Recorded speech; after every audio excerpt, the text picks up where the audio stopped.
Today is May 15, 2011 at 4:15 p.m. Would you kindly state your full name? Pauline Drake.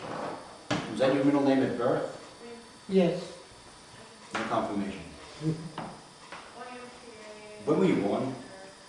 Where? When? July the 20th, 1926. Where? Cliffwood, New Jersey. How long did you live there for? Just about all my life.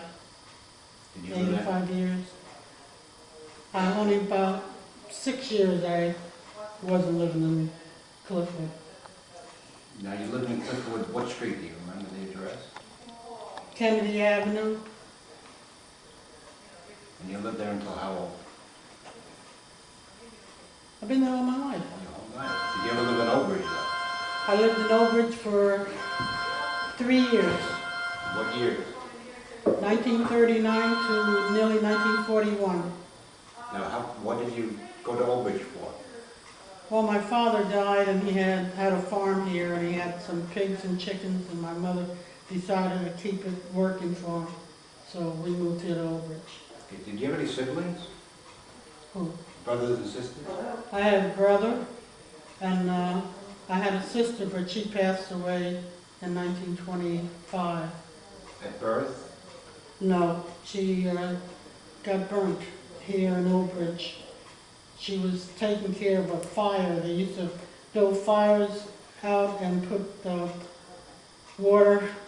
tub of water on the fire to warm it. And they told her to take care of it. She was only about 3 years old, 3 or 4 years old.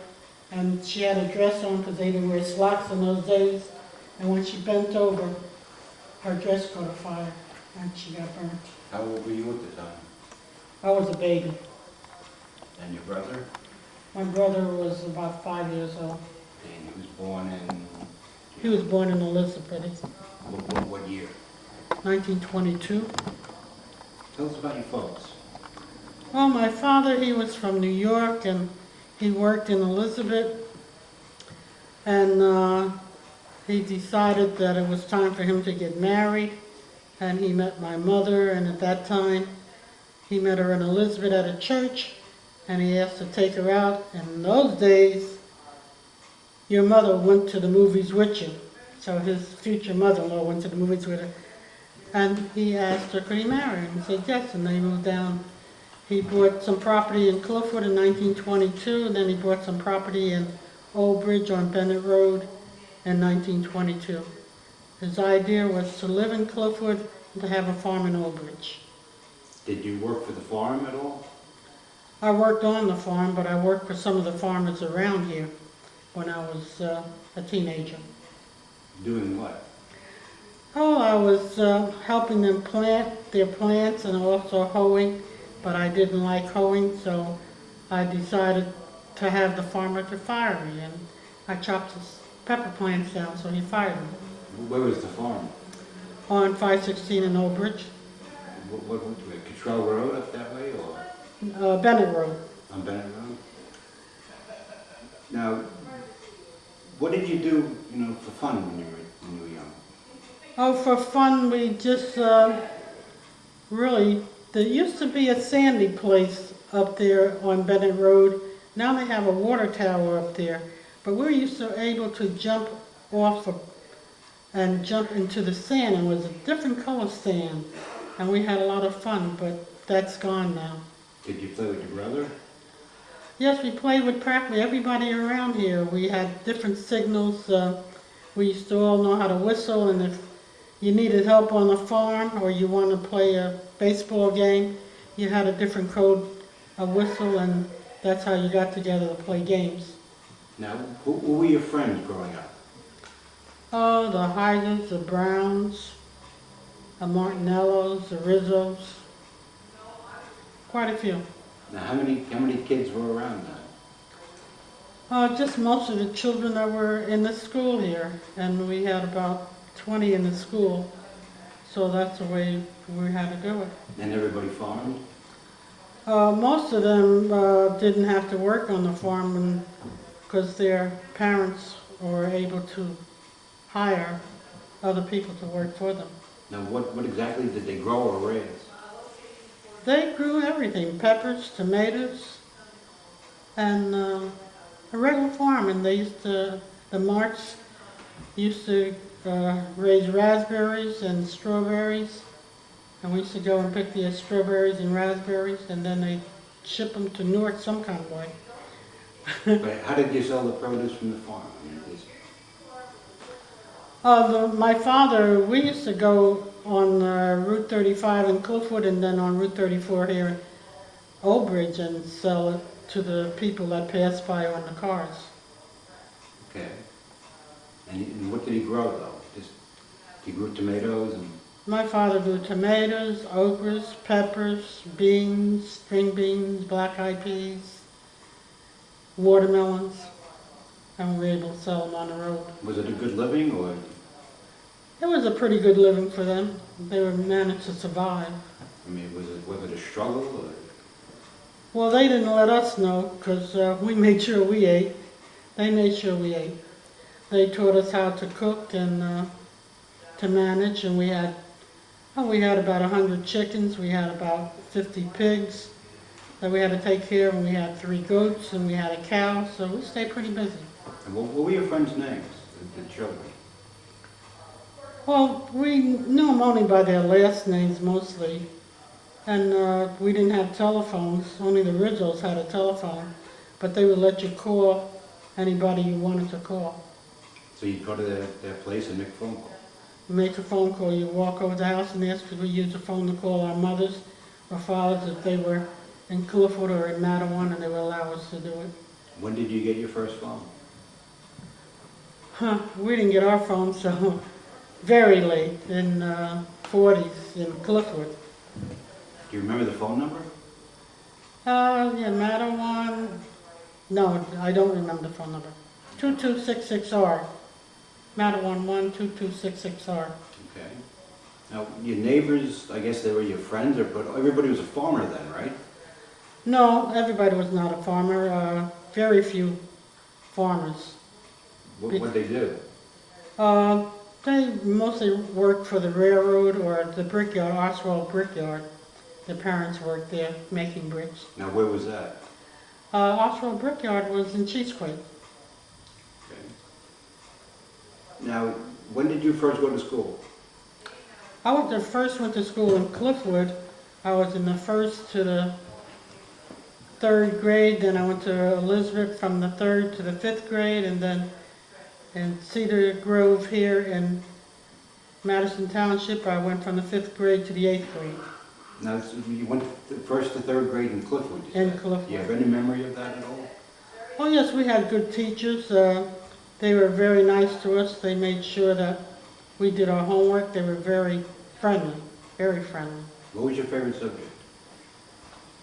Mathematics was my favorite subject in grammar school. Why? I just liked doing figures. You like the problem solving and the numbers? I just didn't understand it and wondered how they got the answers that they got, and I tried to figure it out. Okay. That's Now, great. why did you go to school in Elizabeth? Well, my mother decided to move up to where her mother was, and we went up there for a while. My father stayed here, and his mother stayed down here in Cedar Grove and took care of the farm while he went to Cliffwood every night and went home. And we were in Elizabeth. Now, tell me about your other relatives, cousins, uncles, aunts. Well, my father was very good. He had a sister who had 3 children, Evelyn, William, and Buster, and he raised them when his sister passed away. And my cousin Evelyn graduated from Cedar Grove School here. Her and her brother William Cruz, they were the janitors here at the school for 2 or 3 years. And when she went to Madison High School, she cut class and went swimming, and she drowned in Lake Lefferts. Tell me about that. Well, the system we had at our house, it was only 2 girls, me and my cousin Evelyn. She would cook one night and I cooked the next night, and it was her night to cook. And when I came home from school, I wasn't going to cook, and my grandmother said, "You better start some food going because they're going to want to eat when they come home." And so I started cooking, and then when they came home, they looked so bad looking. I wouldn't know what was wrong with him. And they said my cousin got drowned and she was dead and nobody ate. And it was very heartwarming because she was supposed to go to the prom within a week. And so she was buried in her prom gown. How old was she about? She was about 16. So you had a cousin pass away and also a sister, you said, right? Hmm? Your sister passed away as well with the fire? My sister passed away. She was taking care of fire on the grounds. They were boiling some water for clothes, and they told her to put the wood on the fire. She knew how to do that, but the thing about it, little girls wore dresses back in those days, and when she bent over to put the wood in, there was a knot in the wood, and she couldn't get the wood in the fireplace, and her dress caught afire. And Mrs. Rizzo, who was a farmer next door, she seen it, but she couldn't run over time enough to stop her from doing what she was doing. Now, with your cousin drowning, how old were you then? I was about 15. That must have really struck you at home. Well, it was very heartbroken because I wanted to learn how to swim, and I decided not to go in the water anymore. So I never learned how to swim. Now, any other relatives you want to tell me about? Well, my cousin William, he was a custodian here at the school when he was in the 7th and 8th grade, and he was very good. My father used to give us a portion of the field that he plowed up for us to plant whatever he wanted.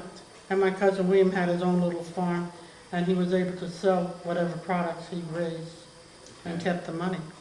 Now tell me more about your brother. You had mentioned your brother. Oh, my brother was, he was very active, and he helped my father out with the farm. We had to get up about, when the rooster crowed, everybody got up. I think that was about 5 o'clock in the morning. We had to get up and make sure that the pigs were fed and the chickens were fed, and that we had our breakfast and we washed our dishes and we made up our beds and cleaned up the house before we left for school. And my brother would help out. Growing up, what kind of toys did you have, or what did you do for fun that way? We were so poor, we didn't have toys. We used to make things from the trees, like the slingshots. We'd get it from the trees and make our slingshots. And then, like when we had barbecue spare ribs, we would save the bones and clap the bones, make noise with them. And we made our own toys. Okay. Did you have any pets growing up? Hmm? Did you have any pets? Oh yeah, we had dogs. We had police dogs and cats. And they were good because everybody had dogs, but everybody made sure the dogs wouldn't hurt nobody else. What were the dogs' names? Oh, Rin Tin Tin, we named them after the big shot movie star dogs. But Rin Tin Tin was a favorite one. Did you go to movie houses and? We used to walk to Madison to go to the movies, and then you had to walk from here to Madison to Keyport to go to Keyport movies. You're talking miles. About 5 miles just to go to the movies. I hope the show was worth it. The show was worth it, but we had to sit upstairs. They wouldn't let us sit downstairs. But we didn't care because we liked to look like we could see more upstairs. Now, why did they put you upstairs? Oh, I didn't realize it was prejudice in those days, but I didn't know what it was. But I liked it upstairs because I could see better. Because I tried looking downstairs, I just couldn't see over the heads. But none of your neighbors had that attitude? Oh, no, none of the neighbors here in Cedar Grove, they were all friendly, like family. They're mostly family. We would eat at each other's houses, and whenever we could help each other, we always helped each other. So going to that movie, it must have shocked you to be put upstairs. Well, no, because the only thing I wanted to do was look at the movies. And they used to have cowboy movies. And then Popeye, and we used to like to see Popeye. But you had 2 movies for one, or just the one movie? It was a cartoon and a regular movie. You have any idea what it cost to get in? 10 cents at that time. Was that a lot of money? It was a lot of money, but then when we would sell our strawberries and blueberries and whatnot, on the highway, we had the money to go to the movies. Did you buy popcorn? No, we didn't buy popcorn. Did you bring stuff in? No, we didn't bring anything in. We waited till we got home. Okay, okay. But that was a 5-mile walk. That was a 5-mile walk. Now, did you go any other places, any other shows or ball Well, when I games? was in Elizabeth, when I was between the ages of 9 and 12, I learned how to cross over to Staten Island and catch the boat to Staten Island and catch a bus to New York, and then catch the other bus to go to downtown New York. And I learned how to go to Radio City Music Hall and the Apollo. Now, did you like Radio City? I love Radio City. Every time there was a new show, I always was at Radio City. Now, who'd you see in the Apollo? Oh, in the Apollo was Cab Calloway. I'd seen most of all the good actors at that time, but I don't remember them. But I'd seen them all. Now, you said you went to school in Cliffwood, Elizabeth, and also, there was 4, I believe. No, Cliffwood, Elizabeth, and Cedar Grove here, Okay. and Now- Madison High School. Now, how old were you when you got to Cedar Grove? I was in the 5th grade when I came to Cedar Grove. And tell us about that. Well, when I was in Elizabeth, I was on the newspaper. I was a newspaper girl for the 3rd, 4th, and 5th grade. And then I told them I had to move down to Cedar Grove. And what was nice about it, they sent me a letter when I got here saying that they missed me from being a reporter. But I liked it here because Mrs. Lamson was a teacher, and she wanted you to memorize like the Gettysburg Address and different poems. And then she was very instructive in telling you to get your education. It was up to you to do whatever you want to do with it. Now, did you still like math in Cedar Grove? Hmm? Did you still like math? Oh yeah, yes, I like math in Cedar Grove, and I even like helping the 1st, 2nd, 3rd, and 4th graders, 5th graders with their math, so it made it easy. Then when I went to Madison High School, I took algebra, geometry, trigonometry, and physics, so math was the major. Did you have any idea what you wanted to do in life? No, because I didn't know what life was all about. I just thought you just lived it, and that was it. And in fact, I wasn't even going to go to college until I was a volunteer for the USO, and I was on a bus, and there was a woman doctor that was on a bus with my mother and I, and she said, what college are you going to go to? I said, what do you mean what college? She said, well, you're graduating in a few weeks. I said, I never thought about going to college, but I did take college prep. So she told me about New York University, so I wrote them, and they sent me the application, and they told me to come up there in August, and I went up there in August and did what I had to do and took my exams and whatnot. And they told me that I would like archaeology. At that time, I didn't know what archaeology was, but that's what I like today is archaeology. Did you go to NYU? Yes, I was 1 year at NYU, 1945 to 46, and I took Latin and Greek and current use, Spanish, biology, history, and I had a lot of fun up there. I was able to meet Mrs. Roosevelt because she didn't live too far from there, but I knew she was the president's wife, but I didn't realize I should have got a picture of her because she used to walk her little black dog, but she was very friendly. Now, this is downtown New York by Down- NYU. Yes, downtown New York. Where did you live then? Did you come home or you stayed on campus? No, I came home. I commuted from New York to Cliffwood. So you took a subway up to, I guess, Penn Station or Grand Central, and you took a, how'd you get home? I took a train from Cliffwood. Trains used to stop in Cliffwood in those days. It's Cliffwood, and then to New York, and then the subway to Canal Street, and then go to Washington Square Park, Okay. and then catch the subway. Now, in high school, tell us about that. Your friends and Oh, in high school it was quite interesting because I didn't know what I wanted to be, and the principal told all the freshmen what they had, and said college prep and regular typing and whatnot. And I said I'd take college prep because of the Latin. So I took 3.5 years of Latin in Madison High School, and I love Latin, so that when I went to New York University, I took Greek because my interest was the Bible, and I wanted to translate it my way because I didn't like the way it was taught to me. I didn't think the ministers were saying the right things, and I figured I'd go to the original. What were they saying that you didn't like? I just didn't understand what they were saying, and then I realized most of them were not educated, and they were just giving us the message of God the best way they knew how, and I wanted it the original. So then I found out Latin and Greek was not the language, and then when Stratmore was built in Madison, I realized it was a synagogue there, and they had in the paper that 2 rabbis was going to talk about Judaism, and the public was invited, so I told Howard I'm going, and so we went there, and I noticed it was the Hebrew on the wall, and I asked the girl, I said, is that Hebrew? And she said, yes. I said, gee, I would like to learn it. So she asked the rabbi about it, and he came to me and he said, I understand you would like to learn Hebrew. And I said, yes, I would. And he said, well, God is really with you. I said, what you mean? He said, we're going to teach the Hebrew members Hebrew starting Monday. I invite you to come. This was a 6-week course, so I took Hebrew and able to learn the alphabet.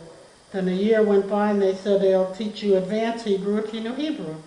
So I said, well, I'll bluff it. I'll tell them I know advanced, I know Hebrew, and the only thing I knew was the alphabet. And come to find out, nobody else knew it either. So it was a 6-week course, and I took that, and I learned how to read it. And then when the 6 weeks was up, the rabbi said, this is it. And I said, well, I didn't learn enough because I want to learn how to speak it. And he invited me to come to his classes on Thursday afternoon, but I worked as a presser on my job, and I said I wouldn't be able to take off. But then I told my boss I had somewhere to go, and I went to the synagogue, and I liked the Hebrew that was there, and I took off every Thursday afternoon to go to Hebrew classes for 2 years. So I learned the Hebrew. So you took Latin, Greek, and Hebrew. Latin, Greek, Hebrew, and Spanish. Now, in NYU, were there many women in classes? Oh yes, there's a lot of women in class. Not too many men because of the war. Okay. What time did you go to NYU? What were the years? 1945, 46. Now, And they used to have demonstrations, but I didn't know what demonstrations were. Mm-hmm. And somebody said, come on, pick up one of the plaques and walk with us. And I picked up the plaque and walked, and I don't know what I was doing. So one of the fellow from the islands told me to come out of the line, and I said, why? He said, I'll tell you when you get out of the line. And he said, you shouldn't do things like that you don't understand. Because if your picture is taken, eventually somebody will think wrong with you. I said, okay. So I never did any more walking around. Did you find out what the demonstration was for? I didn't know what it was for. It was during the war, and I just went because somebody said pick it up. Now, going back to when you were younger, now, what was church? You went to church around here, or in Cliffwood, or? When I lived in Cliffwood, I went to the church in Cliffwood. Then when I moved out here in Cedar Grove, I walked to the church in Cliffwood. Every Sunday I went to Sunday school and church and walked back home. What was the name of the church? Providence Baptist Church. So you were a Baptist? I'm a Baptist, and I'm still a member of the church. The same church? Same church. And my pastor used to be I was her Sunday school teacher. And what about jobs when you were younger? What was your first job? Not outside the farming. Oh, the first job, my mother didn't want me to work, so the first job I had was pressing. I was ironing clothes at a Chinese place. He did shirts, and I learned how to iron shirts. Where was that? In Keyport. And then after that I went to a presser, and he taught me how to press clothes. What year was that, approximately? 1948. And then how long were you there for? The pressing job, I was there for about 40 years Really? as a presser. Wow. 40 years. And that was it? You didn't have any other job? No, that's all I did, just pressing. Now, what was your first boyfriend? I didn't have a boyfriend, I only had friends, and when I met Howard, he was my only friend. Now, how'd you meet Howard? By accident, it was Easter and there was nothing to do, and two girls stopped by the house and said, we're gonna go to Red Bank. And they said, go with us, and I said, okay, no problem. So I wrote a note to my mother saying I'm going to Red Bank with the two girls, and they said, well, you gotta tell your mother where you gotta go. I said, I always tell her where I go.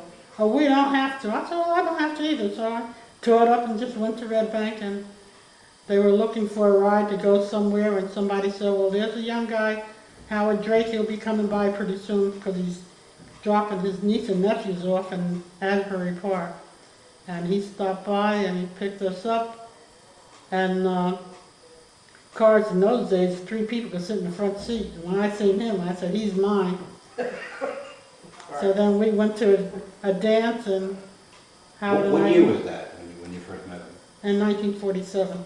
Do you remember the car he had? No, I don't remember the car he had. Yeah, He liked Pontiacs, but I don't know if it was a Pontiac. And what was happening in Red Bank? What was going on down there? Nothing. It was just a place for people to go. It was a bar that they wanted to go to, but it was a restaurant across the street. I stayed in the restaurant because I wouldn't go in a bar. Now, your next date was a movie, you said? Well, when we met, he came and asked me would I like to go to the movies, and we've been going out ever since. Now, how long after that did you get married? Oh, about a year after that, 1948.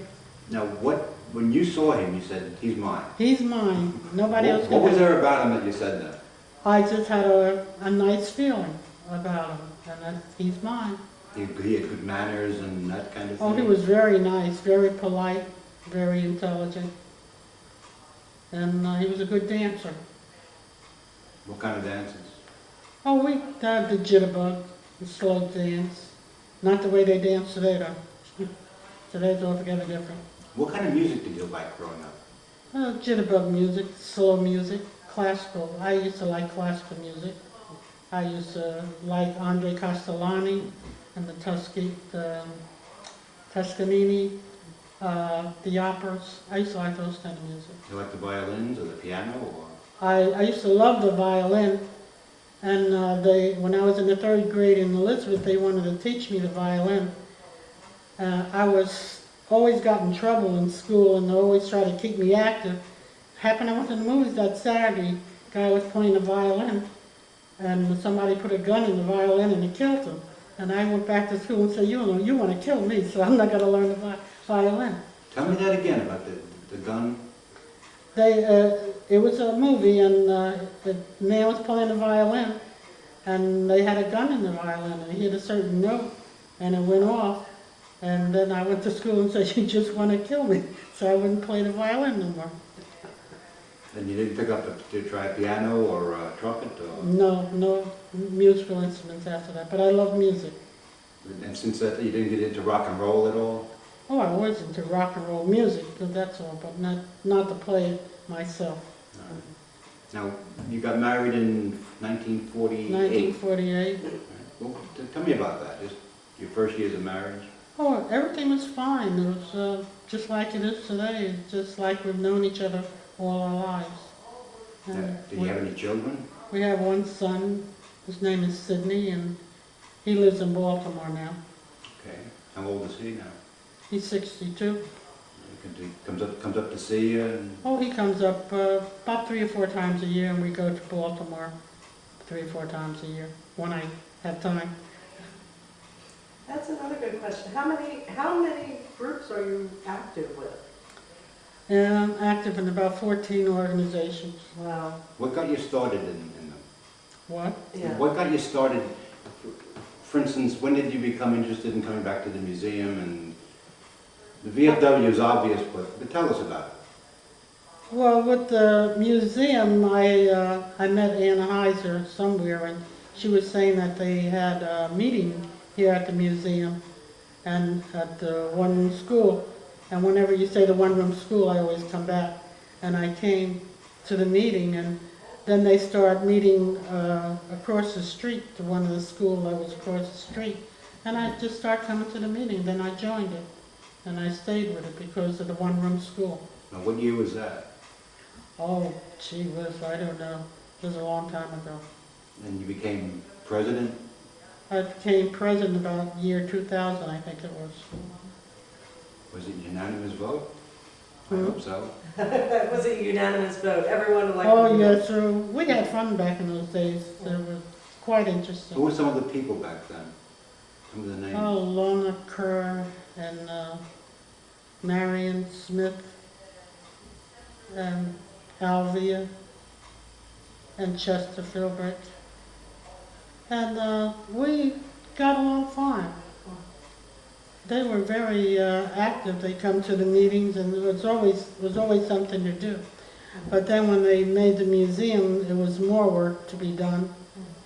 And we used to come and clean the stuff in the room there, and we had fun. And it was just the one-room schoolhouse, and this room wasn't here then, right? No, it was just a one room.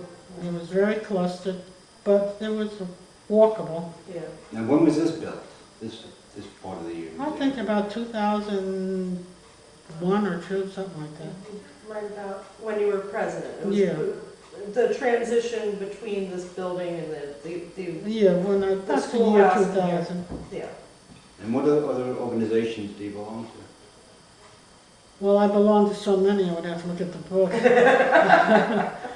With the VFW, I joined that because my husband was in with the Veterans of Foreign Wars, and I joined that in Keyport 4247. Then I became president of Keyport 4247. Then they have a district in Monmouth County. I joined that in VFW Auxiliary, and I became president there. Then on a state level, I became state president in 2001. And what do you do in the organization? We do many things. Mostly we go to the hospitals to see the veterans and make sure they're taken care of. We do community projects. We do Voice of Democracy for the children. They can win up to $10,000 in scholarships. And we have patriotic art for grammar school students that they can go up to win up to $6,000, and it goes for their scholarship. And it's just, everything is volunteer. And what other organizations off the top of your head? I belong to Hadassah and Madison. I'm past president. And Hadassah, we have 2 hospitals in Jerusalem, and we support that hospital, and we support all medical things here in the United States. And the idea is to have love with everybody. How did you get involved in Hadassah? I got involved with Hadassah because of the Hebrew. I was in a Hebrew class, and I was translating a story that it said this woman was a nurse at a Hadassah hospital, and one of the members said, "We have a Hadassah chapter here in Madison. Would you like to come to the meeting?" And I said, "Yes, I'll come to the meeting." And I went to the meeting, and I liked it, and I joined it. What other organizations? The Women's Club in Madison. We do charity work. We do a lot of work. And I stayed there and became president and still involved with them. It seems that every organization you joined, you became president. Yes, I became president of about 10 organizations.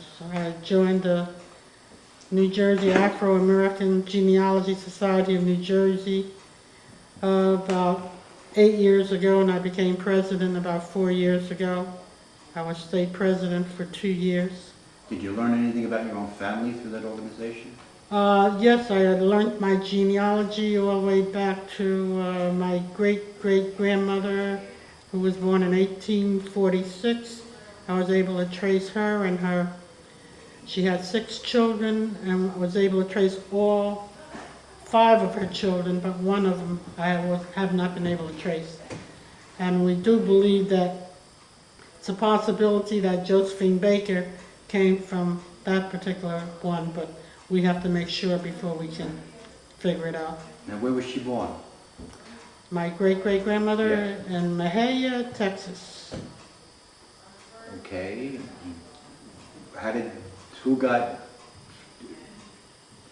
You know, who left Texas or what happened after that? Well, my great-great-grandmother left Texas about 1900, and she brought with her my great-grandmother, and my great-grandfather came with them from Mahia, Texas. They went to Alabama, and they ended up here in New Jersey. And then they decided to go to Africa, and they went to Africa and stayed about 3 years, and then came back to the United States. What moved them to go to Africa? Or Alabama, for that matter? I don't know. I'm still tracing that. Because when we were growing up, we couldn't question our parents or our great-grandparents. The only thing we could do was listen. And it's too bad that we couldn't question them, because I had a lot of questions to ask them. And now I have to trace it through memory. Now, who else have you traced after that?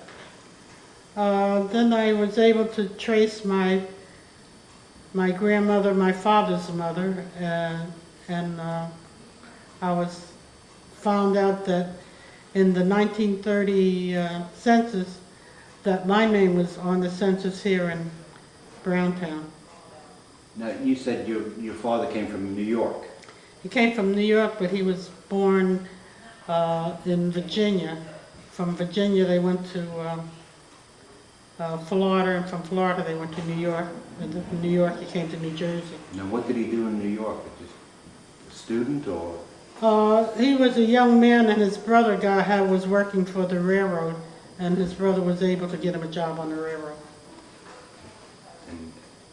And then when he started working on the railroad, he worked in the baggage room in Elizabeth, New Jersey, and that's when he met my mother in Elizabeth, and then they got married. And Did she work for the railroad too, or? No. She was too young. Now, how'd they meet? The young men, if they wanted a good woman, they went to church, and he met her at church. It seems everybody in your family meets at church. That's right, everybody went to church. So what other organizations have you went to? And so many, I don't remember them. Give me the book here. You're doing all right, Susie. You want to refer to it? Yes, I have to refer to it because I'm 85 years, just going on 85 years old now, and I don't remember what it You're is. still a spring chicken. Oh, the Eastern Stars. The Order of the Eastern Stars, my husband was a Mason. And so therefore I joined the Order of the Eastern Stars. I joined that in 1956. And they had meetings in Newark. And I went to Newark and found out that I went to Newark in March. They said they were going to New Orleans in August, and all members are welcome to go. And the Grand Master that time said, don't worry about it, just go, and you'll have a place down in New Orleans. And I didn't tell nobody I was going. I got on a train, got as far as Washington, D.C. I met the Grand Matron on the train. She said, where are you going to stay? I said, I don't know. She said, well, you have to make reservation. I said, the Grand Master said there'd be a place down there.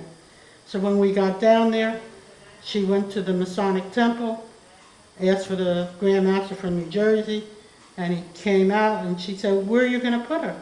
You told her at the meeting that you had a place. He said, you take care of her. So I was able to stay with the Grand Matron with her friend. And I was down there for a week, and they had some good gumbo. I gained 10 pounds in 1 week. Now, what street in New Orleans was that? I knew nothing about New Orleans, but I went there, and I stayed there for a week. But they did tell us to wear, the mayor of the town gave us some type of badge to wear, because I didn't know nothing about the South being prejudiced, because I didn't know nothing about the South. And he told us to wear that. And I was glad he did tell us, because I got on the bus, and I'm so used to just sitting in the first seat I seen. And as the colored people was coming on the bus, they told me to come in the back. I said, what am I going to go in the back for? So many said it, so I finally went back there. And I realized they had these things that the blacks were supposed to be in the back and the white in the front. And I didn't know that. So I think that's why I had the badge on, to let everybody know that I wasn't accustomed to their way of living. How surprised were you with that? I was shocked. In fact, somebody told me to go and see some three sisters somewhere in New Orleans to catch a boat. And me, I got on a boat, and I'm going to go see these three sisters. And I was standing on the thing that said white, and a colored woman came to me and said, you know, you're not supposed to be there. I said, what do you mean? She said, what does that say down there? I said, say white. She said, child, that's for white folks. I said, what do you mean? You're not supposed to be on this side of the boat. You come with me. I said, okay. She said, where are you going? I said, I'm going, something about three sisters. She said, you stay on this boat, go right back where you came from, and go back to the house that you came to. And don't be walking around New Orleans by yourself. Because I was traveling by myself. Wow. So that was quite interesting. And then when I came back to New Jersey with the Eastern Stars, you can get 32 degrees, and with the Masons you get 33 degrees. I got all 32 degrees in about 5 years. Now, what is the Eastern Star? What do they do? It's a religious organization, and it has five-point star, and it speaks about 5 religious women in the Bible, and do charity work. Everything is charity in all the organizations I belong to. And I belong to the Military Order of the Cooties. In order to be a member of the Military Order of the Cooties, you have to be a member of the Ladies Auxiliary to the Veteran of Foreign Wars. And we go to the veterans hospitals and meet with the veterans and make sure that they are entertained and make sure that they're taken very good care of. When I first went, I didn't know how to feed anybody that didn't have any arms or legs. And I was feeding him very politely, till he finally said, would you please put some food in my mouth? And then I started feeding him regular. Then as I kept on going to the hospitals, I got used to being with the veterans that were in the hospital. When do you sleep, by the way? I don't know when I really do sleep.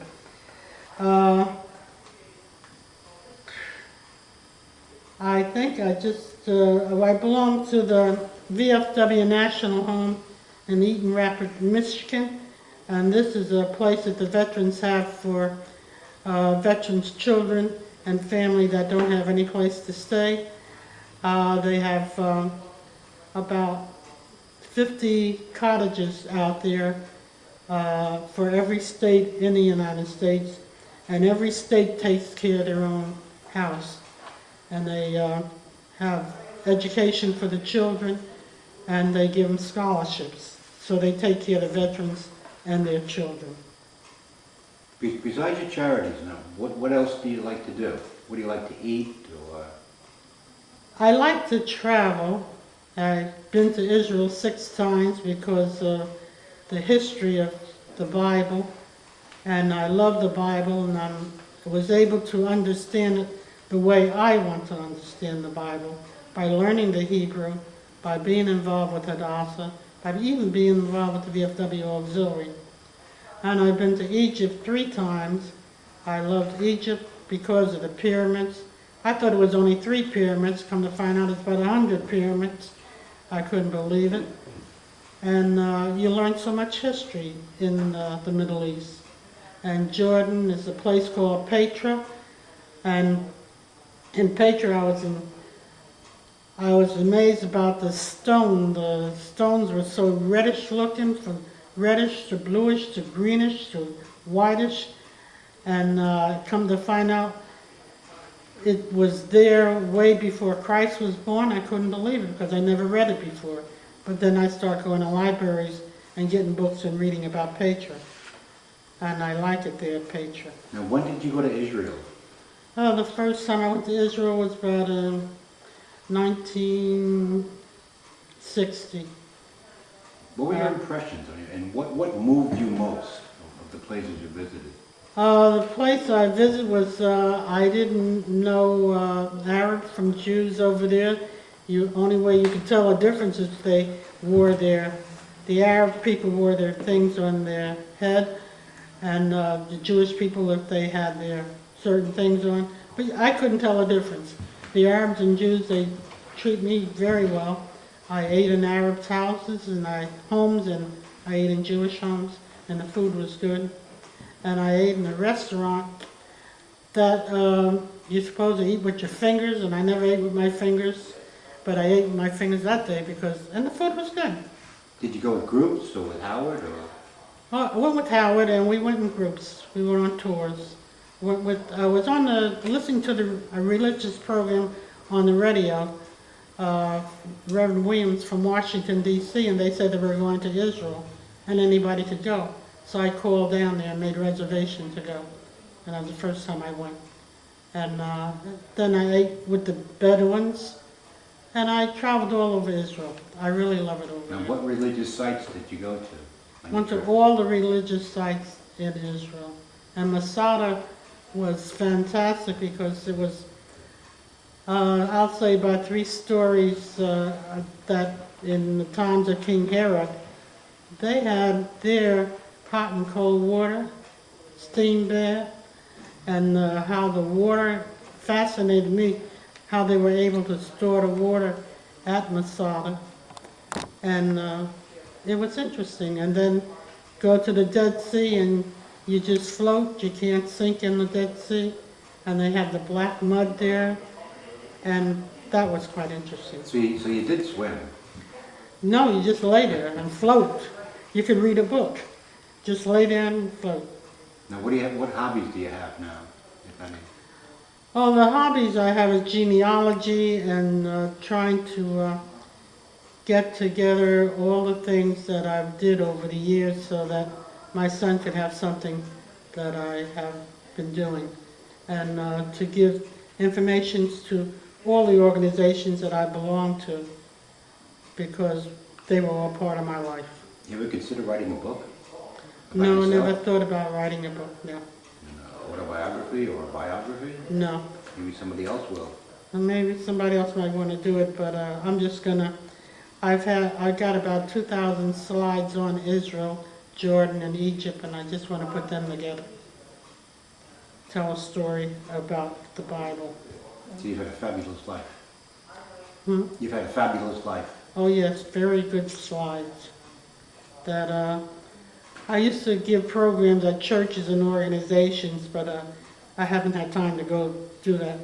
But now I'm going to put it together again, since I might have some more time. Next time we'll interview Howard. That Okay. sounds good. Paulina, is Thank this okay? You fine? Oh yeah, I'm fine. I Okay. You thought want a copyright on it, right? You want to Well, I want to thank you very much for participating, being one of the first to be oral history videotaped in a while. I So would like to say that I have my son Sydney and my granddaughter Makita and my 2 great-granddaughters, Sideria and Lene, in Baltimore. and Baltimore. So therefore I want to get all this together so that they Great. have a copy of it. Okay. Well, I learned a lot about you. once we transcribe some of the stuff, we'll definitely give you copies of it. Okay. Okay, no problem. Is there anything else you want to tell us? We still have about 11 minutes. Any 11 fun minutes. stories? You know, I take it you were a very good girl in school. Well, not too good. I was very devilish. Okay. And in my report card here at Cedar Grove, inclined to get into mischief. Oh, I see. And we used to, well, What? being the janitor here Yeah. at the one-room school, that was interesting because I used to be here at the school at 7 o'clock in the morning and made sure that the place was clean and made sure that the water was here. I had to go up to the street there to get the water, 2 pails of water. And we had the dippers to make sure that they drank the water. And then we had the outside bathrooms, had to make sure toilet tissues was out there, had to make sure the blackboards was cleaned. And guess the best part I had was when I put a flag up one day and a man come running in and said what was the matter, and we asked him what was wrong with him. And he said, "You got a distress signal." We said, "What distress signal?" He said, "The flag is upside down." And I stood up and said, "I just put that flag up. What are you talking about?" And so he showed me how to put the flag up. And every time I go around now, sometimes I do see the flag upside down, Yeah. and I will stop and tell them. That's right. And then I tell them the story when I was a girl about the flag. And we had good fun here at the school. I used to ring the school bell to make sure that the children heard the bell and got in line. And we had fire drills. And I made $2.50 a month. And the superintendent of school came one day, and it was, you could hear him talking outside, and he said, "Don't tell Pauline, but she's going to get a raise. She's going to get $5. And I came and said, "I want my $5 now." So it was good here. Who was the superintendent? Do you remember? I at the don't time? remember the superintendent. So your teacher that you remember was Mrs. Bessie? Bessie Lamberson, Bessie and Mrs. Lamberson. Squire. Okay. Mrs. Elizabeth Squire? She was my 8th grade teacher. Who was Mrs. Squire was here also, right? Yeah, she was from Old Bridge. Oh, from the village, so she came down. Right. Very cool. And she took us to Edison Towers there. Oh, the Memorial Tower, the Edison Right, for our Memorial? 8th grade graduation. When was that? What date was that? That was 1945. So that was... No, 1941, when I graduated from the 8th grade. Wow. That was about the time that the towers, I think, were completed. Yeah. Yeah, that was the new Then thing. she took us there. And it happened, I seen it on television the other day and said, just to think I was there. That's right. And there's a group, I know you're very busy, but there's a group trying to restore the tower. How about There's that? there's another historical group. They're trying to restore the tower and the Edison facility there because it's been waylaid for so long. So there you go. That might be something else when you're not sleeping. Okay. And also I belong to the, what is it called? In Brookdale, the Holocaust Center in Brookdale. Oh wow. I was on the board of management there for about 8 years. And there they have about the Holocaust. You go there, you can get the whole history about the Holocaust in Germany. And that's in Brookdale. At Brookdale Community College. And I enjoyed that very much. In fact, I enjoy everything I went to. Everything I've enjoyed my life, and there's so much going on, I don't think. Well, we enjoy you being a part of our organization. We really do, Pauline. You've been great for us, and I'm glad to have gotten to know you in the last couple of years. You're wonderful. Howard is very patient with me, and he said, "I don't see how you do what you're doing, but keep going." You're a great couple. You are a great couple, and you are an asset to us. So thank you so much for helping us out Well, with this. thank you very much for wanting to interview me. Hey, great. If you had it to do over again, would you change anything? No, I'll do some more. Through God's grace, you do some more, right? Join some more organizations if they're good enough to join. Well, that's great. Well, thank you again, Pauline. All right. Okay, and we're ending this at about 10 After 5. after 5. Okay? Okay. Nope.